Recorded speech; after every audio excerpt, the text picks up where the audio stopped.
I was speaking about the parents and the children. Wallahi, it's a topic, it's a huge topic. The love.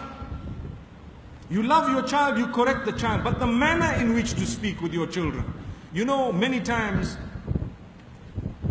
a typical scenario, mom and dad, or sometimes mom, sometimes both of them do not participate in the lives of their children for many years. They don't discuss topics, they are closed.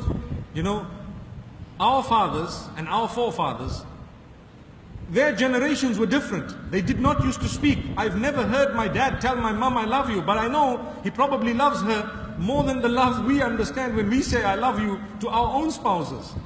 Hey, that doesn't mean I don't love my family. I do, mashallah. But without uttering it, they knew it. And they did not wait for one another to say, I love you. If they did say it, they may have said it behind closed doors. I wonder what their fathers did and their mothers did. Today, every day, if you do not send 20 text messages to your wife or husband, I love you, there will be a mini judgment day when you get back home. End of times. May Allah subhanahu wa ta'ala help us, really.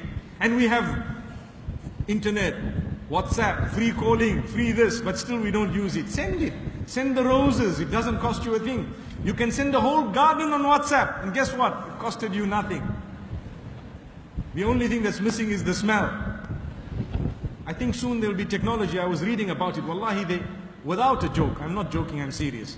They are saying that very soon technology will get to the point where you will be able to send the smell through your mobile device. I see people saying, go and read about it. Sheikh Google will confirm.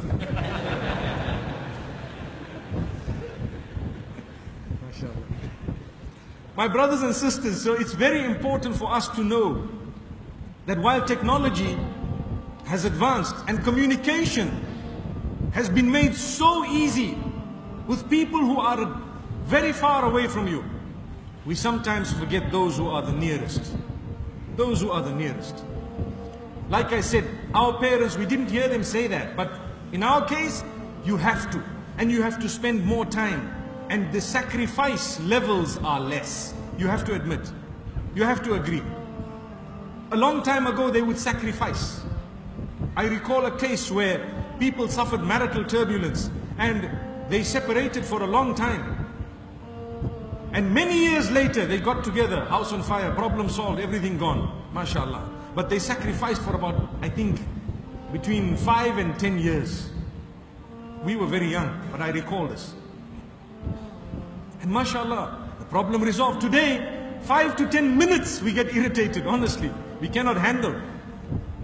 Sleeping in the couch, separately, and gone. You won't see me out of the gate, out of the door.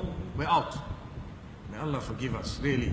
Love is tested at the time of sacrifice.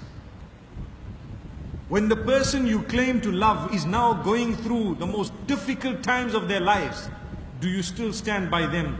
Do you still look at their tears and wipe them off and say, I love you? That is far more genuine. When they've been embarrassed, when they've been struggling with something, when they've lost their money, lost their job, do you still stand by them? And do you still say, I love you? Subhanallah. May Allah help us to sacrifice.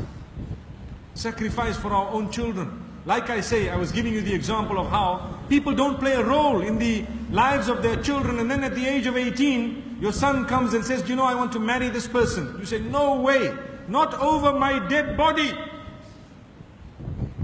So at night you hear the son getting up for tahajjud, oh Allah, take my father away. Because he needs to go. Such a simple matter. If you were really interested and played a role from the very beginning, you would have guided your child as to what to do and what not to do. And your child would have come to you not when it's too late. Your daughter comes to you and says, you know what? Astaghfirullah, may Allah forgive us. And may Allah subhanahu wa ta'ala not do that to us. But an example that needs to be given is an unwanted pregnancy. Will your child come up to you to confess or to say, I need your help, Dad? I need your help, Mom? If that's the case, there is love between you. You need to get up and help them. If you don't, they will get help from somewhere else. You may lose them even as a Muslim. They made a mistake, very bad. Is it happening? It's happening. In our communities? Yes, in our communities. How are they dealing with it? Well, go and find out. If that happens in your case, may Allah never make it happen to us. But if it does, and it may, and it can, you need to know how to deal with it. True love would make you stand up, rise to the occasion, embrace your child. Say, I'm very, very let down by what you've done, but let's see how we can deal with this. Let's see how best we can deal with this. Go for help, seek some counseling, take your child here and there, ask for religious rulings, see what's the case, what has happened. And you don't need to scream and yell, because that doesn't help. We need to be disciplined people. A few years ago, the advice would have been different. But today, the world has changed. Like I said, the ruling remains the same. It's still wrong. It will not be right. But how to deal with the wrong? In a way that it is not repeated. In a way that we do not lose the person as a Muslim. People have left Islam because their parents have not dealt with them in a correct way when they made mistakes. And here come the church, and it provided shelter and help. Come, we'll give you help. So the people converted. Wallahi, I know of cases. Why should that be the case? When we have a perfect deen, the problem with us, sometimes we have contaminated it with cultural norms that happen to be far from the deen. And we've always said culture comes with a lot of goodness. But where it makes life difficult for people, and where it contradicts Islam and what Allah has revealed, then we will say that culture is not good.